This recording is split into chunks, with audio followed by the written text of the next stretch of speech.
Hello everyone, আসসালামু আলাইকুম and welcome to another video. আসলে আজকে সকালই আমার একটু ক্যাম্পাসে যাওয়ার দরকার ছিল, কারণ ক্যাম্পাসে আমার কিছু কাজ আছে। বাট আমি আনফরচুনেটলি ঘুম থেকে উঠতে এত লেট করছি যে ক্যাম্পাসে ঠিক টাইমে যাইতে পারি নাই। তো এখন আসলে পাবলিক ট্রান্সপোর্টে মানে বাসে বা এলআরটিতে যদি যেতে যাই তাহলে অনেক সময় লেগে যাবে। তো বাসার নিচ থেকে গ্র্যাব কল করে ফেলছি। তো এখন গ্র্যাবে করেই আমরা ভার্সিটিতে যাচ্ছি। এই যে আমার ফ্রেন্ড আছে আমার সাথে। তো ঠিক আছে, বাকি কথা ইনশাল্লাহ আমাদের ক্যাম্পাসে যাওয়ার পরে দেখা হবে।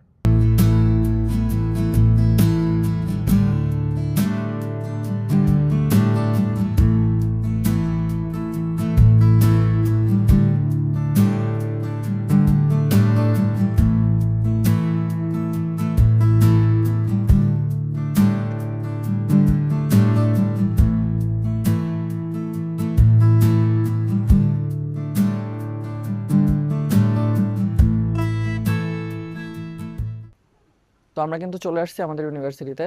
আমরা মেইনলি সেগ ইউনিভার্সিটিতে পড়াশোনা করি, আর আমরা আছি হচ্ছে মাস্টার্স প্রোগ্রামে, রিসার্চ। এটা এখন আমাদের কিছু কাজ আছে, সো কাজগুলো আসলে শেষ করে নেই, দেন আপনাদেরকে আমাদের ক্যাম্পাসের একটা ছোট্ট ট্যুর ইনশাল্লাহ শেয়ার করব।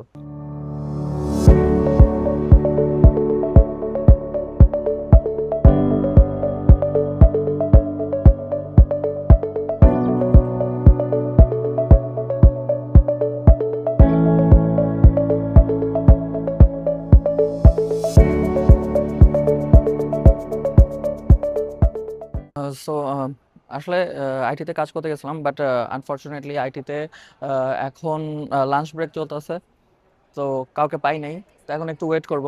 সো এটা হচ্ছে ক্যান্টিন এরিয়া, এটা পুরাটাই ক্যান্টিন। সো ক্যান্টিনের ভিতরে একটু দেখি যে কি খাবার দাবার পাওয়া যায়, যদি কিছু ভালো লাগে, কারণ আমার যদিও বাইরের খাবার দাবার খুব একটা ভালো লাগে না। তো যদি কিছু মানে খাওয়ার মতো পাই তাহলে পরে কিছু একটু খাবো, কারণ সকালে খাওয়া হয় না।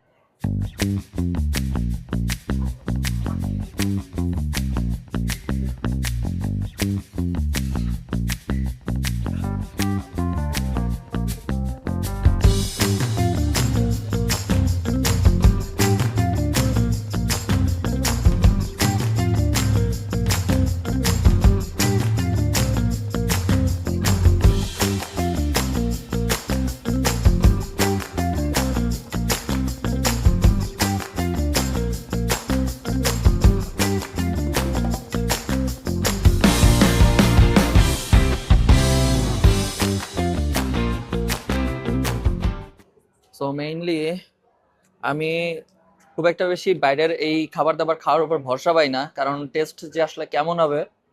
বাট এই জন্য চেনা পরিচিত যে খাবার আছে চিকেন ফ্রাই, চিন্তা করলাম ওইটাই একটু খাওয়া যাক, কারণ অন্য খাবারের যে কেমন টেস্ট হবে, বাট মানে দিন শেষে দেখা যাবে টাকা চলে যাবে, বাট ক্ষুধা মিটবে না। তো লেটস সি, একটু টেস্ট করে দেখি আর কি। তো হালকা স্ন্যাক্স সেরে ফেলে আবার আমরা বের হয়ে পড়ছি। দেখি এখন ডিপার্টমেন্টের ওইদিকে যাই, যদি মানে চলে আসে তাহলে কাজটা সেরে বের হয়ে যাব, কারণ অলরেডি অনেকটা লেট হয়ে গেছে, কারণ আমরা আসতে অনেক লেট করে ফেলছিলাম। সো দেখি এখন কাজটা তাড়াতাড়ি সমাধান করে এখান থেকে বের হয়ে যেতে পারলে ভালো। তো অ্যাট লাস্ট আর কি আইটি ডিপার্টমেন্ট থেকে প্রবলেম সলভ করে বের হইলাম। যদিও খুব একটা বেশি হ্যাসেল হয় নাই, কারণ ওরা খুবই কোঅপারেটিভ। আমরা জাস্ট আমাদের প্রবলেমগুলো বললাম, কারণ আমাদের অ্যাসাইনমেন্ট এবং বাকি পেপারসগুলো জমা দিতে হবে। তো আমার যদি এই জিনিসটা লগ ইন করতে না পারতাম তাহলে আমি কিছুই জমা দিতে পারতাম না। সো দিন শেষে দেখা যেত একটা বিশাল ঝামেলায় পড়া লাগতো।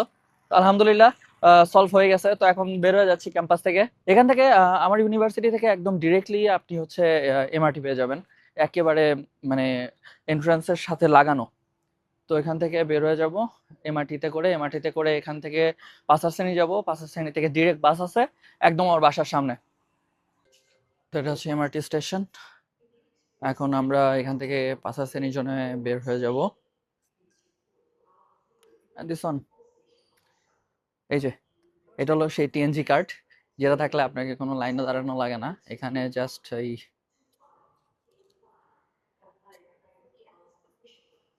go.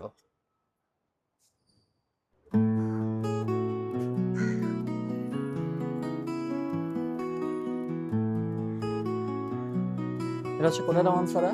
এখন আমরা এখান থেকে যাব। খুব একটা লোকজন নাই, ফাঁকা ফাঁকাই। এই যে এমআরটির এই প্ল্যাটফর্মে এই যে যেখান থেকে দেখতেছেন সবগুলো হচ্ছে পিঙ্ক কালারের, এগুলো সব হচ্ছে মানে স্পেশাল ফর দ্য ফিমেল, ওটা মেয়েদের বগি। আর এখানে যেগুলোতে কোনো সিম্বল নাই এইগুলো হচ্ছে সবার জন্য, মানে ছেলে মেয়ে সবাই উঠতে পারে আর কি। ওকে, সো বেসিকলি এমআরটি আর এলআরটি গুলাই আমার কাছে সব থেকে ভালো লাগে, কারণ এখানে খরচটা অনেক কম হয়। আর এখানে ওই রকম লাইন দিয়ে দাঁড়ায় থাকার কোনো দরকার নাই, সবসময় দেখা যায় ফ্রি থাকে। তো আমি মনে করি যে যখনই আসলে হাতে সময় থাকে এমআরটি এলআরটিতে যাতায়াত করাই ভালো। কুয়ালালামপুরের মোটামুটি সব জায়গায় আসলে কাভার করে। তো আসলে আর বাসে অনেক সময় দেখা যায় যে রাশ আওয়ারে এখানে অনেক ট্রাফিক থাকে, সো বাসটা অ্যাভয়েড করার চেষ্টা করি ওই টাইমটাতে বেসিকলি। এমআরটিটা মোটামুটি আমাদের মানে মেট্রো রেল যেরকম সেরকম, বাট আমাদের মেট্রো রেলটা তো মানে ঢাকার সব জায়গাটা কাভার করে না, বাট এইটা মোটামুটি সব জায়গায় কাভার করে। সো ভালো, একটা ভালো ফ্যাসিলিটিস। ওকে, সো আমরা পাঁচস্থানে চলে আসছি। এখন এই যে মেট্রো যেটা মানে এমআরটি যেটা, এমআরটি থেকে বের হয়ে চলে আসলাম। তো এখন এখান থেকে জাস্ট একটুখানি, খুব একটা যেতে হবে না, এখান থেকে নেমে হালকা একটু সামনে গেলেই এখান থেকে আমরা বাস পেয়ে যাবো, যেটা ডিরেক্টলি আমাদের বাসাতে চলে যায়। তো এখন এখান থেকে সরাসরি বের হয়ে যাব, আর বের হয়েই কিন্তু আমরা বাসে উঠে পড়বো। বাস স্টপেজটা ঠিক সামনেই, এই সাইডটাতে বাস স্টপেজটা পড়তেছে। আসলে ট্রান্সপোর্ট কোথা থেকে কোনটা উঠতে হয় এটা জানলে আপনার মোটামুটি এখানে ট্রাভেল করা কঠিন কিছু না, ইজি আপনার মনে হবে। আর আপনার কাছে যদি ট্রান্সপোর্ট কার্ড থাকে তাহলে তো আরো ইজি, কারণ আপনার টিকিট কাটার কোনো হ্যাসেল পোয়াইতে হইতেছে না, আপনি ইজিলি এখান থেকে ওখানে মুভ করতে পারবেন। আর খরচও আহামরি বেশি না, মানে কম্পারিজন যদি করেন, মানে আপনি পার্সোনাল ভেহিকলে যদি মুভ করেন সেটার খরচ তো অবভিয়াসলি বেশি হবে, বাট আপনি যদি পাবলিক ট্রান্সপোর্টে মুভ করেন তাহলে আহামরি যে আপনার খরচ হবে ব্যাপারটা ওরকম না। মালয়েশিয়ার কম্পেয়ার করলে আপনি খুব চিপেই আপনি ট্রাভেল করতে পারবেন।